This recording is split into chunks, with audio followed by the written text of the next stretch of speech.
18절에 보면 다윗 왕이 여호와 앞에 들어가 앉아서 가로되 주 여호와여 나는 누구오며 내 집은 무엇이간데 나로 이에 이르게 하셨나이까. 하나님의 성전에 들어가서 무릎 꿇고 앉아서 하나님께 기도하고 있는 거죠. 기도의 첫 번째 단계는 어떤 거냐면 하나님의 말씀을 묵상하고 깨닫고 그 의미를 자신의 마음에 새기면서 그 말씀이 의미하는 바가 무엇인지를 알고 그리고 그 말씀의 근거에서 기도하는 겁니다. 이렇게 영원한 언약을 들은 다윗은 야, 내가 이렇게 멋있는 사람이야. 하나님께 나를 이렇게 사랑하셔 하면서 보통 사람들처럼 교만해진 것이 아니라 오히려 자기같이 약한 자에게 은혜 베푸심을 찬양하고 있는 것이죠. 그래서 하나님의 은혜는 사람을 교만하게 하는 것이 아니라 더욱 그 마음을 낮추게 하고 참된 예배의 자리로 나아가게 하는 것이죠. 은혜 받았기 때문에 교만하고 은혜 받았기 때문에 다른 사람을 무시하고 은혜 받았기 때문에 자기를 주장하는 것은 은혜에 대한 남용이고 은혜를 헛되이 받는 것과 같은 겁니다. 은혜 받은 사람은 늘 겸손하게 자기가 어떤 자인지, 그러니까 은혜라는 것은 늘 뭘 전제하고 있어요? 내가 받을 자격이 없다라는 것을 전제하고 있어요. 다윗은 이런 엄청난 언약을 듣고 과연 내가 무엇이길래 저에게 이렇게 큰 은혜를 베푸시나이까 라고 말씀하고 있는 겁니다. 주 여호와여 나는 누구오며 내 집은 무엇이기에 나를 여기에 이르게 하셨나이까. 다윗은 하나님의 존전 앞에서 자신이 얼마나 보잘것없는 자인지를 깊이 깨닫고 하나님 앞에서 겸손한 태도로 나아가고 있는 겁니다. 다윗의 기도는 처음부터 끝까지 겸손함 속에서 하나님을 찬양합니다. 이러한 찬양은 여호와를 높이는 다윗의 공경심과 더불어서 한층 더 고조되고 있는 것을 보게 됩니다. 이 찬양의 목적은 뭐냐면 자신과 하나님과의 거리가 너무 멀다라는 겁니다. 그렇게 먼데도 불구하고 하나님께서 자신을 돌봐주시고 은혜 주셨다라고 하는 것에 큰 강조점이 있는 것이죠. 하나님은 경의와 위엄과 영광이 가득하고 다윗은 비천하고 하찮하다라는 것을 말씀하고 있는 거예요. 주 여호와여 나는 누구오며 나는 아무것도 아닙니다 라는 표현을 했어요. Nothing, I am nothing. 나는 아무것도 아닙니다 라고 하는 것이 거기에 포함되어 있습니다. 내 집은 무엇이기에 내 집은 무엇이기에 내 집은 아무것도 아닙니다. nothing입니다 라고 하는 것을 또 표현하고 있는 겁니다. 사실 인간적으로 볼 때 다윗은 사람들 사이에서 그래도 유다 지파의 사람이잖아요. 유다 지파는 늘 메시아를 잉태한 지파여가지고 그리고 뭐 광야 시대부터 유다 지파 사람들은 이스라엘 처녀들의 결혼 대상 1순위 사람이었어요. 뿐만 아니라 사울의 그 사위이기도 해서 사울의 왕가의 사람이에요. 다윗은. 이런 사람인데 다윗은 자기를 볼 때 하나님 앞에 자신을 비춰볼 때 가장 연약한 사람, 하찮은 사람이다 라고 하는 사실을 고백하고 있는 것이죠. 자신에게 무엇을 이루었다 할지라도 자신은 정말 하찮은 자임에도 불구하고 그것을 이룰 수 있었던 것은 오직 하나님의 은혜였습니다 라고 하는 것을 고백하고 있는 거죠. 그러니까 이런 겸손함이 하나님께 나아갈 수 있는 첫 번째 길인 거예요. 두 번째 다윗의 기도는 온통 여호와를 찬양하고 여호와의 신실함, 여호와께서 자신을 향하여서 베풀어 주신 그 후대와 그 사랑을, 자비를 찬양하고 있습니다. 그래서 다윗의 기도는 한마디로 말하면 여호와께서 베푸신 은혜를 기리는 그런 찬양이라고 할 수 있어요. 최소한 다윗은 8번에 걸쳐서 주 여호와여 라고 하는 것을 연호합니다. 다윗은 하나님의 통치를 다루면서 하나님을 찬양하고 동시에 하나님의 열정과 하나님의 약속에서 비롯된 자신의 왕국의 주의를 집중시켜주고 있습니다. 주 여호와여라는 말은 하늘에 계신 우리 아버지여라는 말과 같은 표현이에요. 그러니까 그만큼 초월적인 하나님이시다. 감히 우리가 범접할 수 없는 그러한 위대한 하나님이시다라는 사실을 보여줍니다. 이 주 여호와여라는 그 표현은 다른 구약 성경에서는 7번 나타나는데 바로 이 다윗의 기도에서 8번이나 나타난다고 하는 것은 굉장히 중요한 거예요. 이 주 여호와여라는 말이 지난번에 봤던 창세기 15장에서 아브라함에게 하나님께서 언약하실 때 아브라함이 하나님을 부른 칭호입니다. 언약의 하나님으로서의 주 여호와여라고 하는 그런 표현인 것이죠. 그래서 다윗의 언약과 이 아브라함의 언약의 연관성이 이렇게 있음을 보여주고 있는 거죠. 주 여호와여라는 칭호는 만군의 여호와여라고 하는 그 칭호로 26절에서 다시 강화되고 있는데, 만군의 여호와여라는 말은 이스라엘의 수호자로서 여호와의 능력과 권능을 보여주는 그런 표현입니다. 다윗은 자신에게 베푸신 그런 은혜에 대해서 정말 그 은혜가 얼마나 높고 존귀한지를 찬양해 주고 있는 거죠. 이미 베풀어 주신 은혜도 감당할 수 없는 일인데 이렇게 큰 은혜를 더 주시겠다고 하는 하나님의 약속을 찬양하고 기뻐하고 있는 겁니다. 특별히 여호와여 인간의 규례대로 하셨나이다 라고 하는 그 19절의 내용을 보면요, 이 표현이 얼른 우리의 그 마음에 이렇게 쉽게 다가오는 그런 표현은 아닌데, 이 말은 이렇게 표현하면 돼요. 직역하면 이런 거예요. 이 또한 사람들을 위한 가르침이 되게 하셨나이다 라는 거예요. 도대체 이게 무슨 말일까요? 이 하나님께서 주신 다윗 언약이 사람들을 가르치는 가르침이 되게 하셨습니다 라는 거예요. 모든 사람을 위한 가르침이 되게 하셨습니다. 다시 말하면 하나님께서 모든 인류를 위해 세우신 하나님의 경륜의 아웃라인, 하나님의 경륜의 율례와 규례로 주셨나이다 라는 뜻입니다. 다시 말하면 다윗은 지금 다 하나님께서 주신 그 언약이 15절과 16절의 말씀이 메시아의 언약이라는 사실을 알고 받아들인 거예요. 다시 말하면 이 메시아를 통하여서, 자신의 후손을 통하여서 오실 그 메시아를 통하여서 모든 인류가 복을 받고 하나님 나라에 참여하게 될 영원한 규례와 가르침이라는 사실을 알고서 깨닫고서 이렇게 고백하고 있는 거예요. 그러니까 다윗이 그냥 단순히 기도한 것이 아니라 하나님께서 그 자손을 통하여서 하나님 나라의 영원한 경륜을 이루실 것을 알고서 깨닫고 그대로 이루어 주실 것을 기도하고 있는 겁니다. 다윗은 이러한 메시아의 언약을 받고서 자신의 후손을 오실 메시아로 인하여서 하나님의 경륜이 궁극적으로 성취될 것을 바라보면서 그렇게 이루어 주시옵소서라고 기도한 것입니다. 따라서 다윗은 20절에서 이렇게 말씀드리는 거죠. 주 여호와는 종을 아시오니 다윗이 다시 주께 무슨 말씀을 하오리까. 하나님께서 다 아시고 다 이루시겠다고 하셨으니 저는 더 이상 뭘 보탤 것이 없습니다. 더 이상 바랄 것이 없습니다. 라는 그런 기도이죠. 그리스도 안에서 구원을 확증받았으니, 그리스도 안에서 메시아를 통하여서 온 세상을 구원하실 그 언약을 우리에게 주셨으니 제가 더 이상 바랄 것이 없습니다. 라고 하는 기도입니다. 22절과 23절에 보면 다윗은 바로 그 언약을 붙들고 기도하는 겁니다. 주의 말씀을 인하여 주의 뜻대로 이 모든 큰 일을 행하사 주의 종에게 알게 하셨나이다. 여호와 하나님이여 이러므로 주는 광대하시니 이는 우리 귀로 들은 대로 주와 같은 이가 없고 주 외에는 참신이 없음이니이다.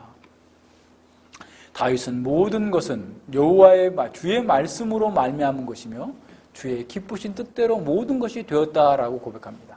그러면서 이런 신이 세상에 또 어디 있겠습니까? 라고 말씀하고 있는 거죠. 하나님만이 참신이십니다. 이사야서 42장 9절에서 이사야가 이렇게 말하고 있죠. 보라, 전에 예언한 일이 이미 이루었느니라. 이제 내가 새 일을 구하노라. 그 일이 시작되기 전에라도 너희에게 이르노라. 하나님께서 말씀하신 거 다 이루었고 또 새로운 일을 이룰 것인데 그 일이 이루기 전에라도 내가 너희들에게 미리 말씀한다. 그래서 너희들이 알고 오직 하나님만이 참신임을 깨닫고 찬양하도록 만들어주는 거죠. 역사를 통하여서 누가 참된 신인지를 알아보라 라고 말씀하고 있는 거죠. 이미 예언되었던 것들이 다 이루어졌다고 한다면 지금 새롭게 선포되어지는 이 예언도 반드시 이루어질 것이다. 이스라엘의 구원은 확실하다라는 사실을 증거하고 있는 겁니다. 다윗은 하나님의 언약과 그 성취를 약속받았고 그것이 반드시 될 것을 믿으면서 찬양과 감사로 기도를 드립니다. 23절과 24절에서는 하나님의 하나님 되심을 과거의 역사를 바라보면서 찬양하고 있죠. 땅의 어느 한 나라가 주의 백성 이스라엘과 같으리까. 하나님이 가서 구속하사 자기 백성을 삼아 주의 명성을 내시며 저희를 위하여 큰 일을, 주의 땅을 위하여 두려운 일을, 애국과 열국과 그 신들에게 구속하신 백성 앞에서 행하셨사오며, 출애굽 이후의 모든 사건들을 얘기하고 있는 거죠. 주께서 주의 백성 이스라엘을 세우사 영원히 주의 백성을 참으셨사오니 여호와여 주께서 저희 하나님이 되셨나이다. 자기 백성에 대한 한없는 사랑과 자비를 베푸신 그 하나님께서 영원히 찬양을 받으시기에 합당합니다라고 하는 그런 고백인 것이죠. 27절을 볼까요? 만군의 여호와 이스라엘 하나님이여 주의 종에게 알게 하여 이르시기를 내가 너를 위하여 집을 세우리라 하신 고로 주의 종이 이 기도로 구할 마음이 생겼나이다. 주께서 저와 인류의 구원의 길을 이렇게 언약하셨기 때문에 제가 이 기도로 구할 마음이 생겼습니다. 주께서 말씀하신 그 언약을 이루어 주시옵소서라고 하는 것이죠. 다윗은 언약 백성으로서, 왕이기 전에 이스라엘 백성으로서, 자격을 갖춘 사람으로서, 여호와의 언약 관계에 있는 그 사람으로서 하나님께 기도하고 있는 겁니다. 여호와의 성실을, 신실하심을 전적으로 믿는 가운데에서 이렇게 기도하고 있는 것이죠. 하나님을 찬양하고 하나님을 언약을 붙들고 기도하는 그 기도를 통하여서 하나님께 담대히 나아가고 있음을 보게 됩니다. 다윗은 자신의 기도에서 하나님의 위엄, 여호와의 위엄과 자신의 하찮음이 얼마나 거리가 먼지를 분명히 해주고 있습니다. 다윗은 자신이 여호와의 성실과 후대를 전적으로 의지함을 고백하면서 담대하게 하나님께 요구합니다. 25절과 29절에서 보면 세 차례 걸쳐 이제라고 하는 부사를 사용하여서 여호와의 언약을 굳게 하실 것을 요청하고 있는 거죠. 여호와 하나님이여 이제 주의 종과 종의 집에 대하여 말씀하신 것을 영원히 확실케 하옵시며 말씀하신 대로 행하사 사람으로 영원히 주의 이름을 높여 이르기를 만군의 여호와는 이스라엘 하나님이라 하게 하옵시며 주의 종 다윗의 집으로 주 앞에 견고하게 하옵소서라고 말씀하고 있습니다. 이제라는 말은 이미 다윗 언약으로 7장 5절부터 16절에 있는 그 말씀을 영원히 굳게 하실 것을 요청하고 있는 것이죠. 그 말씀하신 대로 행하여 주실 것을 요구하는 겁니다. 언약은 히브리어로 베리트인데 이것은 묵다라는 거예요. 하나님은 자존하시고 자유와 온전한 절대 자유자이심에도 불구하고 자신의 언약에 자신을 묶어두고 있는 겁니다. 자, 다윗은 하나님께서 그 언약으로 자신을 묶으셨다는 것을 확인했다면 이제는 자신의 기도를 통하여서 여호와의 언약으로 여호와를 동여매고 있는 겁니다. 여호와의 언약하셨으니 그 언약대로 이루어 주시옵소서. 다른 일을 못하시도록 그 언약으로 꽁꽁 여호와를 묶고 있는 그런 모습을 상상해 보십시오. 이 얼마나 탁월한 겁니까? 성도의 기도의 위대한 특권과 영광이 바로 여기에 있는 것이죠. 하나님의 백성이 하나님의 언약으로 하나님의 언약을 반드시 이루어 주시도록 기도하는 것은 그 언약을 사용해서 여호와 하나님을 우리가 묶어두는 것이다라는 겁니다. 여호와 하나님이여 이제 주의 종과 종의 집에 대하여 말씀하신 것을 영원히 확실케 하옵시며 영원히 확실케 하십시오. 하나님께서 영원히 이 말씀에 묶여 계셔야 됩니다. 이 언약하신 대로 이루어 주셔야만 합니다. 라고 기도하고 있는 거예요. 메시아를 통하여서 구원해 주시겠다고 했던 바로 그 언약을 성취하여 주시옵소서. 우리가 이러한 하나님의 언약을 믿는다면 우리도 이렇게 이 언약의 성취를 탄원할 뿐만 아니라 이 언약으로 하나님을 동여매는 기도를 담대하게 드릴 수 있어야 됩니다. 이것이 기도의 놀라운 능력과 기도의 핵심입니다. 하나님의 언약은 반드시 성취가 되어집니다. 그 언약의 성취는 1차적으로는 하나님의 신실함 때문에 이루어지는 것이지만 더 나아가서 다윗과 같이 이 언약으로 하나님을 동여매는 신실한 사람들의 기도를 통하여서 하나님의 언약이 성취되어지는 겁니다. 하나님의 약속은 하나님을 묶어서 기도하는 사람들의 활기차고 끈질긴 권리 주장 때문에 그 약속하신 하나님께 영향을 미치는 거예요. 혜윤이가 아빠 이거 해주기로 했잖아 하면 해줘야 되죠. 약속을 했기 때문에. 네. 하나님께서 이렇게 하시기로 했잖아요. 이대로 해주시옵소서라고 기도하는 것, 그 이상 다른 것을 그 일을 하지 않을 수 없다라는 겁니다. 그래서 구약에 나타나는 모든 기도는 사실 이 언약을 되새기면서 이 언약대로 이루어 주시옵소서 하는 거예요. 솔로몬의 기도 보세요. 솔로몬은 이 언약을 여호와 하나님이여 주의 기름 부음 받은 자에게서 얼굴을 돌이키지 마옵시고 주의 종 다윗에게 베푸신 은총 그 언약을 기억하옵소서라고 얘기합니다. 이사야는 그 위기적 순간에서 이스라엘 백성들에게 이렇게 말합니다. 예루살렘이여 내가 너의 성벽 위에 파수꾼을 세우고 그들로 종일 종야 잠잠치 않게 하였느니라. 너희 여호와로 기억하게 하시는 자들아. 여호와로 뭘 기억하게 하시는 거예요? 여호와께서 언약하신 것을 기억하게 하시는 자들아.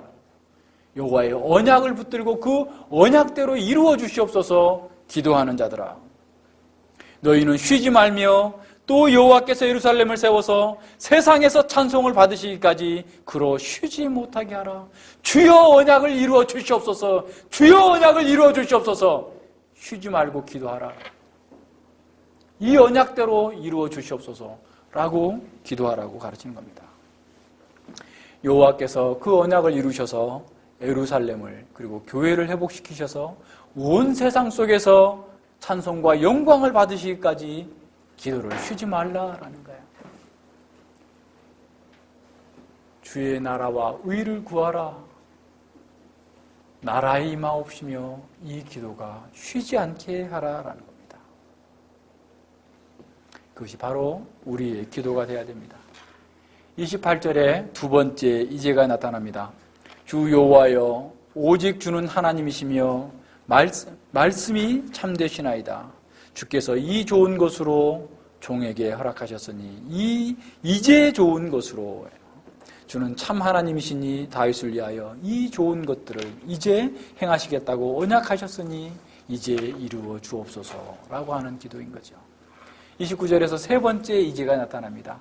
이제 청컨대 주의 종의 집에 복을 주사 주 앞에 영원히 있게 하옵소서. 주 여호와께서 말씀하셨사오니 주의 은혜로 주의 종의 집이 영원히 복을 받게 하옵소서. 영원히 복을 받게 하옵소서. 세상을 구원하시고 생명을 주실 하나님 나라가 세워져서 영원토록 하나님의 나라가 굳건하게 세워질 것을 기도하고 있는 거예요.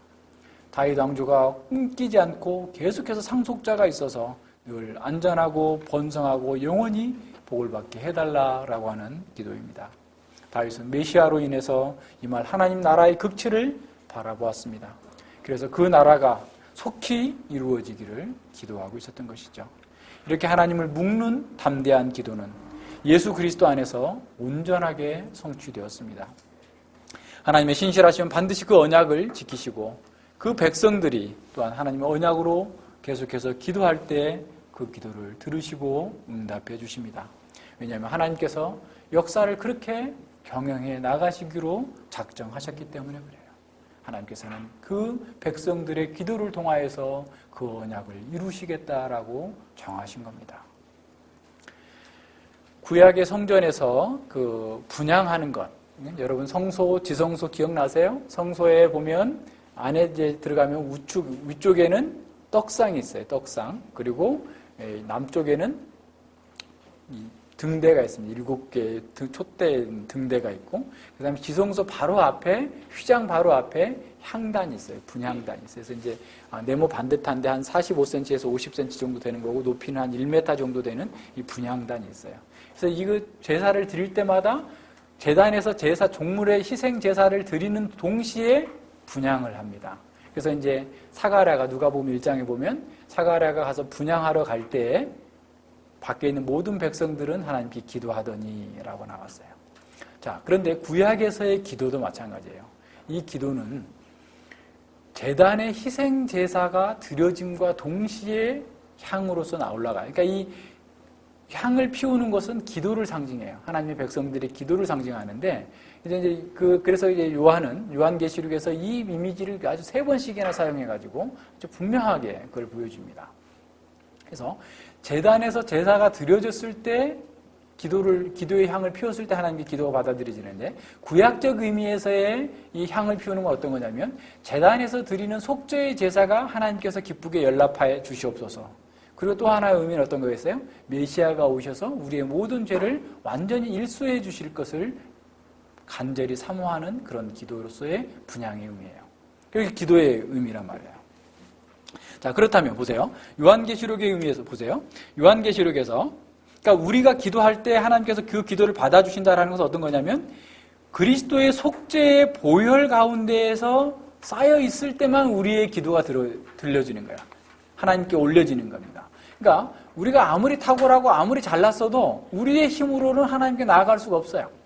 그런데 그리스도의 보혈에 근거해서 우리의 기도가 하나님께 연락되어지는 거예요. 그래서 요한계시록에 몇 군데 제가 찾았는데 보세요. 요한계시록 5장 7절과 8절에 보면 어린 양이 나와서 보좌에 앉으신 이의 오른손에서 책을 취하니라. 책을 취하심에 네 생물과 24장로들이 어린 양 앞에 엎드려 검은고와 향이 가득한 금대접. 그 향은 성도의 기도다 그랬어요. 자, 어린 양 속죄의 제물을 얘기하는 거예요. 어린 양과 함께 기도가 드려지는 거예요. 하나님께 올려가지는 거예요. 그러니까 예수님이 없이 예수님의 속죄의 보혈을 힘입지 않고는 우리의 기도가 하나님께 연락될 수 없다라는 거예요. 자, 두 번째 보세요.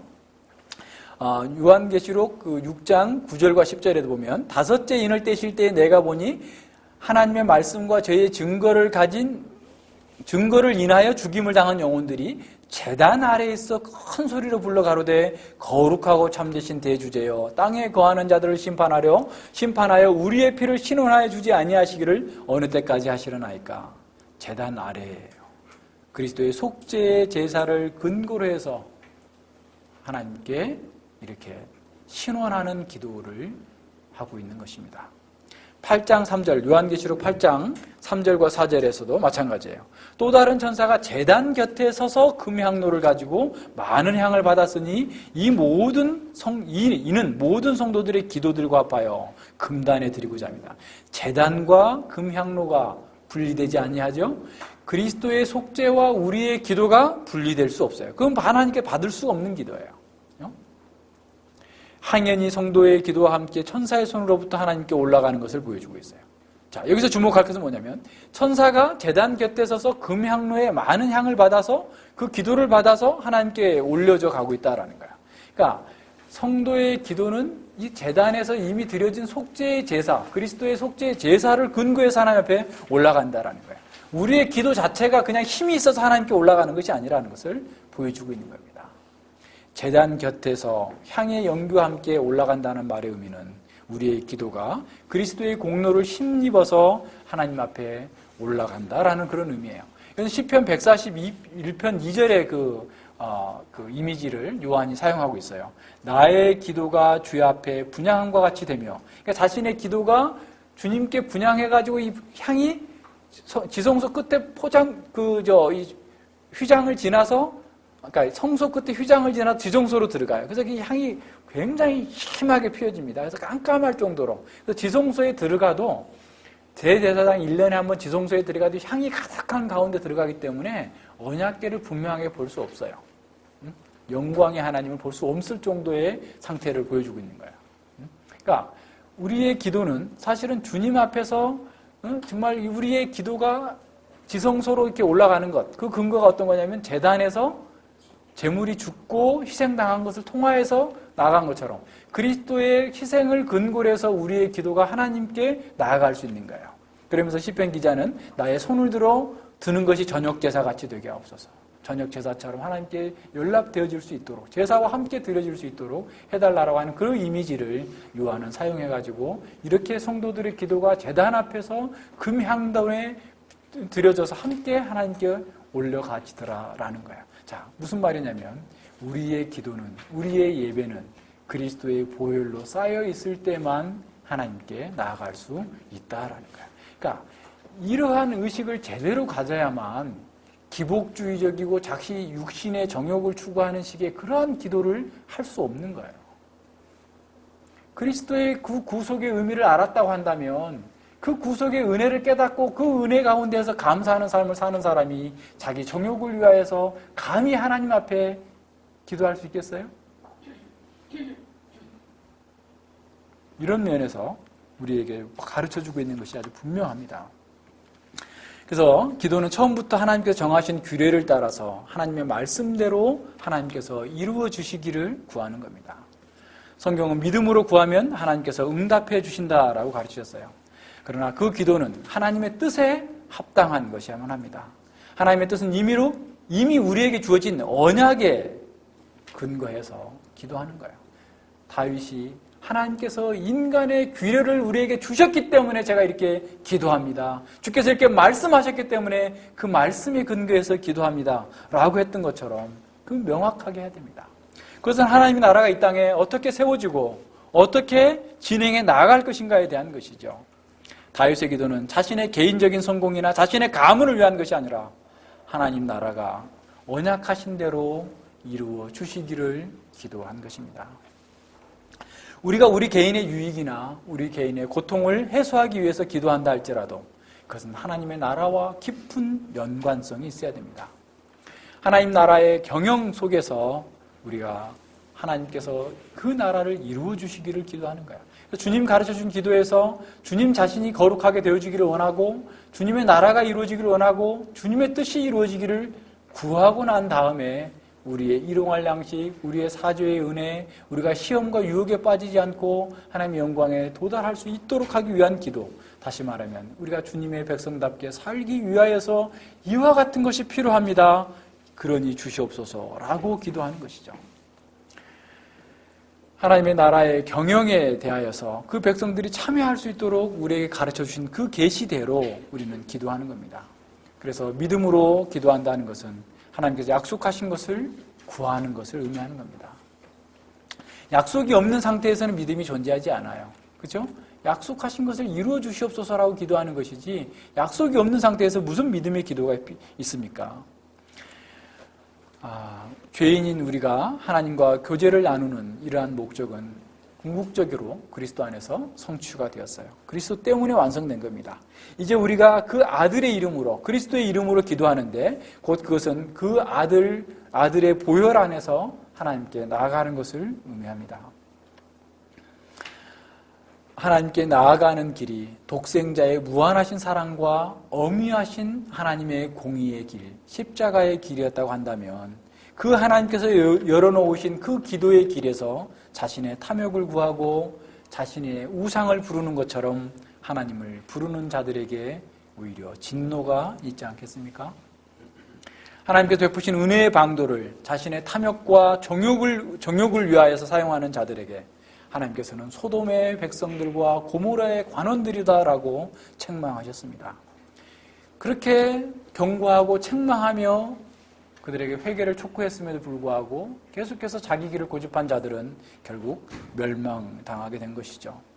이제 그리스도를 통해서 하나님께 나아갈 수 있는 새로운 생명의 길을 우리에게 열어놓으셨음에도 불구하고 그것에 주의하지 않고 감사하지도 않으면서 형식적인 예배를 드리고 자기 욕망을 추구하기 위해서 그 기도를 사용하고 있다면 하나님께서 정하신 은혜의 방도를 무시하는 정하신 규례를 무시하는 것입니다.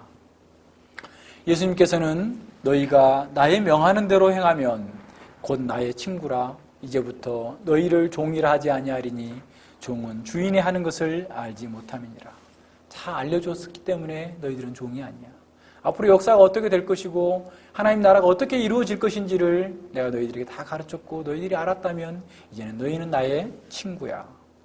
너희를 친구라 하였노니 내가 아버지께 들은 것을 다 너희에게 알게 하였음이니라. 그 다음에 내 이름으로 15장 16절에서 아버지께 무엇을 구하든지 다 받게 하려 합니다. 너희에게 가르친 것은 내 이름으로 구하는 것. 너희가 이 제단에서 향을 피우면서 하나님께 기도할 수 있었던 것처럼 내 이름으로 내가 이룬 이 구속사역을 근거로 나 자신의 존재, 예수님의 존재와 예수님의 사역을 근거로 하나님께 기도하면 너희가 다 받도록 하기 위해서 너희에게 다 알려주고 내가 이렇게 십자가의 길을 가는 거다라고 말씀하시는 거죠.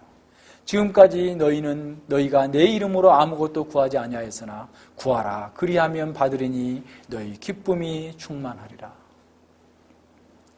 예수님께서 하나님의 경륜을 다 가르치셨고 그 경륜을 따라 사는 사람들은 예수님의 친구이고 그들이 구하는 기도는 다 이루실 거다라고.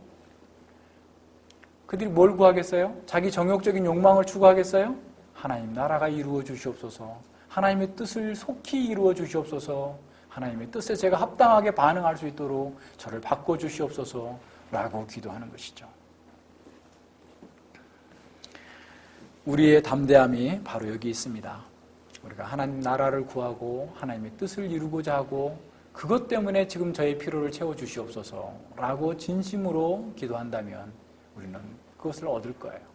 그러나 이렇게 엄위하신 하나님의 놀라운 구원의 방도인 기도를 우리가 정욕을 위해서 사용한다면 우리는 그것을 잘못 사용하는 하나님의 길을 무시하는 상태로 나아가고 있다는 사실을 기억해야 됩니다. 이제 우리 모두는 주님의 말씀을 받았어요. 그래서 우리 말씀을 따라서 행하면서 기도해야만 됩니다. 이제 우리가 다윗처럼 담대하게 기도해야 돼요. 주 예수여 어서 오시옵소서. 주님 오실 날을 내가 준비하는 지혜롭고 슬기로운 처녀와 같이 달란트를 남기는 종과 같이 양과 같이 주님의 뜻을 이루는 거룩한 도구가 되게 하여 주시옵소서. 주여 저희를 사용하여 주시옵소서. 주님의 나라를 위해서 저희들을 붙들어 주시고 사용하여 주시옵소서라고 기도해야 됩니다. 주께서 속히 오셔서 하나님 나라가 극치에 이르게 돼서 온 세상이 하나님의 영광으로 충만케 되어지기를 우리의 기도를 통하여서 함께 이루어 나아가야 됩니다. 다윗은 바로 그것을 우리에게 가르치고 있어요. 같이 기도하겠습니다. 하나님 아버지 감사를 드립니다. 우리가 하나님을 알지 못했을 때에는 자신의 정욕과 욕망을 위하여서 무엇이든지 다 구하면 받는다라고 하는 착각 속에서 하나님의 뜻과 상관없이 자기의 욕망과 자기의 길을 얻기 위하여서 하나님께 기도하며 온갖 기도를 많이 해왔음을 보았습니다. 아버지, 저희들이 어리석고 무지한 가운데에서 지난날에 범했던 그런 모든 것들은 그것으로 족하오니 이제 그러한 데에서 온전히 벗어나서 참으로 하나님의 은혜와 하나님의 그 놀라우신 사랑을 경험한 자답게 모든 면에서 하나님의 뜻과 하나님의 나라와 하나님의 영광이 우리의 마음에 가장 중요한 갈망이 되게 해주시고 그 갈망을 우리의 삶과 우리의 기도를 통하여서 표현하며 주의 영광 가운데서 날마다 주님의 나라가 이루어지도록 주님의 나라의 거룩한 도구로 쓰임받도록 우리 자신을 내어드리면서 기도할 수 있도록 인도하여 주시옵소서.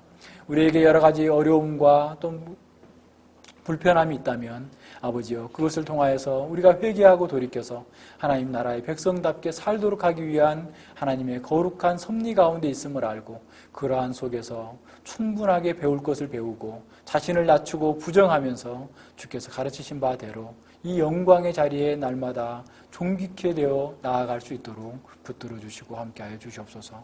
감사드리며 예수님 이름으로 기도드립니다. 아멘.